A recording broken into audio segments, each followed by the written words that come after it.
Thank you, Patrick. We turn now to Mr. Dirk Velde to deal with the policy issues. Please. Thank you, Your Excellency.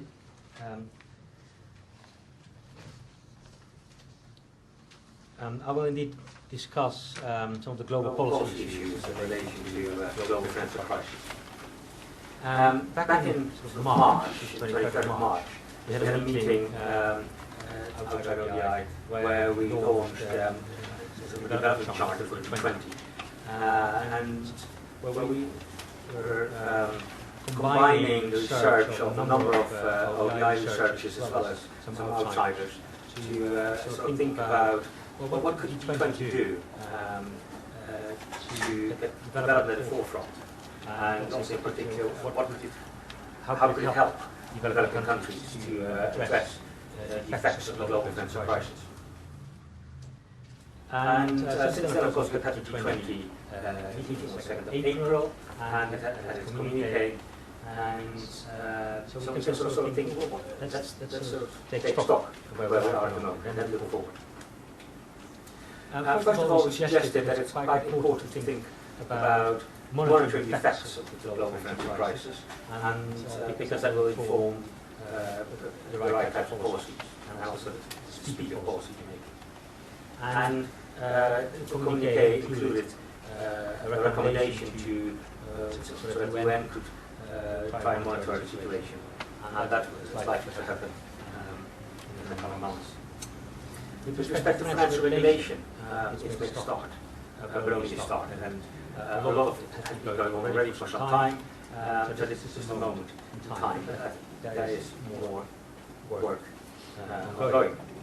We suggested it's quite important to think about spending some percentage of fiscal stimulus that is going into stimulating the developed countries' economies, to spend a percentage to developing countries, because developing countries have also the effects of the global financial crisis. Sometimes also the poorest are the most immediate constraints, so if you help the poorest, that might have the biggest marginal effect on kickstarting growth.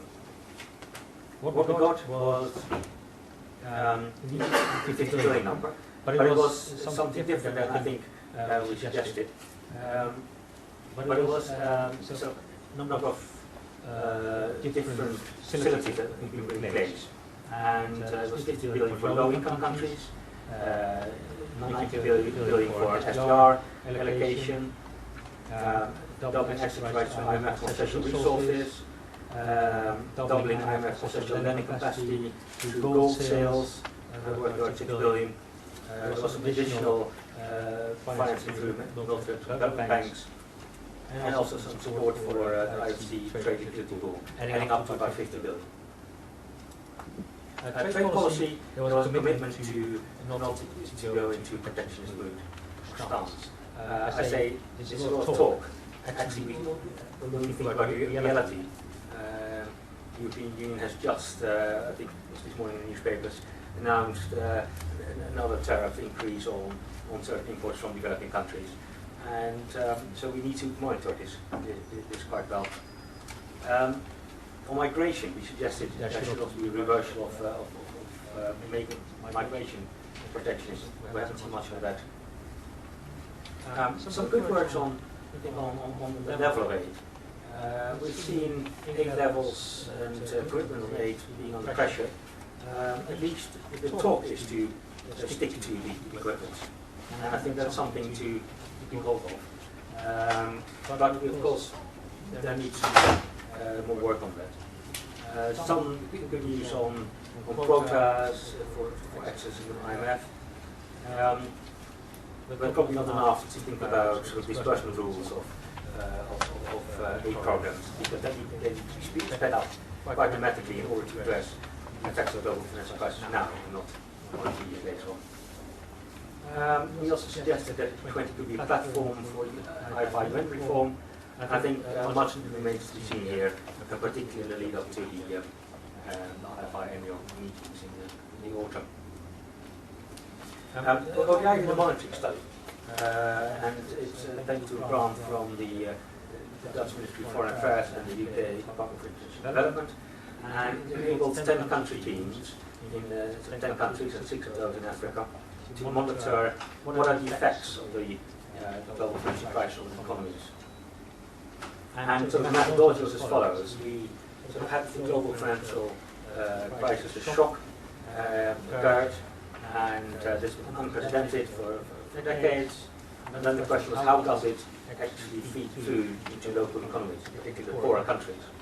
And we identified 4 transmission levels. First was private capital flows. That's a foreign direct investment, portfolio investment, and we've heard quite a lot on that. And indeed, we identified, the country team identified the reversal of portfolio flows. Foreign direct investment had been a bit more resilient, but there were all these plans to scale down foreign direct investment. So we would like to see more of that. But there are other transmission mechanisms on the real side, and of course the trade, both the demand for exports from African countries, but also the prices, trade prices will have been affected. And I mean, we talked about Ghana just now, but we identified early on Ghana as a highly vulnerable economy because its exports are dependent on commodities, concentrated in a number of commodities, and had low reserves. But it so happened that those commodities that Ghana was exporting actually the price didn't increase that much, didn't decrease that much, so gold and cacao. Whereas some other countries, copper prices decreased, oil prices decreased, and some others, they have been affected much more. But we've seen a decline in trade in Uganda and also in Kenya. And it was not just commodities, but also tourism, so export of services. And I agree with Russia's comment on the domestic demand-led nature of growth in African countries. If you look at growth over the sort of first half of the decade, a lot of it is based on services, services growth, financial services, tourism, distribution, and so on. And that's also taking it off. Remittances are also on the decline, and we see effects in Ghana, in Kenya, down by say 20–30% year on year, and also other economies. On aid, there's a lot of worry about it. We didn't evidence made so far, but it was maybe because of the lack of high frequency data on this, and there are some worries about, well, maybe not the commitments, they're still there, going up, but the disbursements for this financial year. This led into sort of macro effects, and the country case status had different things. And the thing here to mention is that different countries are affected differently, or at least are forecast to be affected very differently. Some countries will see a major effect, like 5 percentage point lower. Some maybe only 1–2 percentage point lower, at least the forecast for this financial year.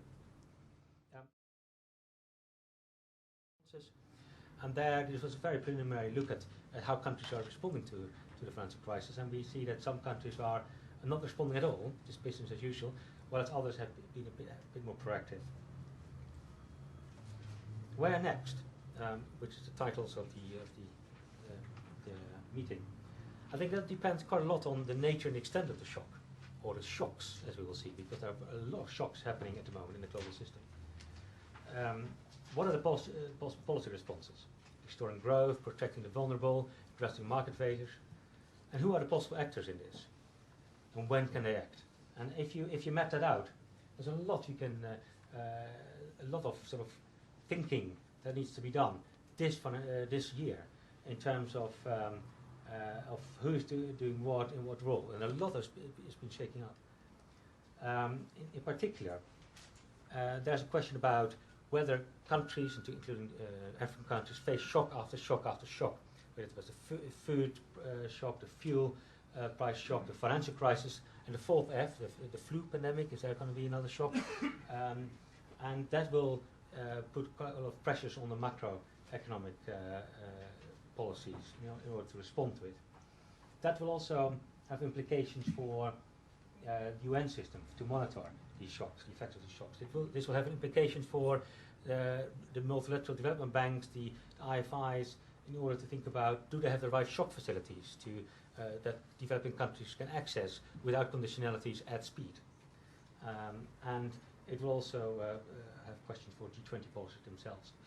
Of course, if this is a crisis that is going to be deal breaker and it's a critical juncture in which a lot of things are changing, and it's going to be here for a decade or 2 decades to stay, that there's going to be deleveraging for years to come, and a lack of financial flows going into developing countries, then I suppose a lot needs to be thought about development models, the relationship between state and business, about innovative finance mechanisms, and protectionism as well. So I think that's a lot of different things need to be thought about. And then we have all these different meetings coming up. What are the priorities for all of these meetings for African countries? There's the African Development Bank annual meeting. We've just had the Asian Development Bank seeing a major replenishment, 15 billion additional. Is that needed for the African Development Bank? There's the EU Council resolution, which might adopt some of the recommendations by the EU's plan to help developing countries, and also African countries, to address the global financial crisis. I suppose one of the things that the African countries are concerned about is disbursement rules. Can they access funds easily now to address the crisis? I note that I've got 1 minute left. The UN high-level conference at the beginning of June. Will there be a UN monitoring role? How will this pan out? Is there going to be a larger voice for African countries on development models? The G8, hold them to account. They have had all these wonderful pledges. Are they really going to deliver on those? We've got the General Assembly coming up in September, with very likely the G20, next G20 meeting in the margins. We need to review progress on what they have done so far. And then there's the IFI autumn meetings. Hopefully that will be able to say something about IFI reform. And then my sort of top priority, I suppose, as well, is to think about what do African countries themselves do. Why haven't they responded yet? Is that because the effects aren't there, or is it because they're not willing to respond? And my final slide is about, and I'm sort of indebted to our new director, Alison Evans, to this phrase, building back better. We now see a massive decline, and Patrick was alluding to that, in terms of growth prospects today.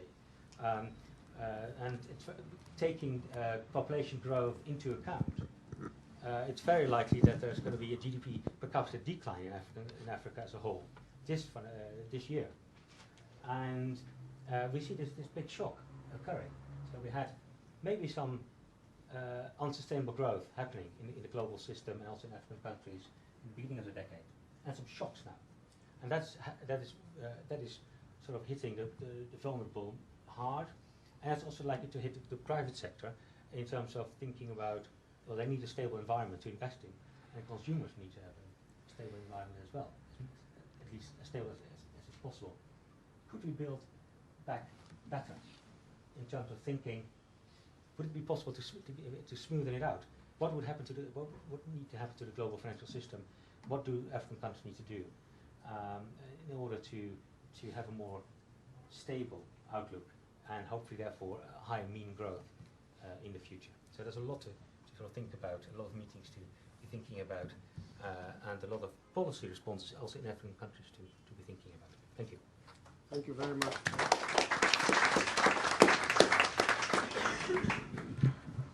Well, we have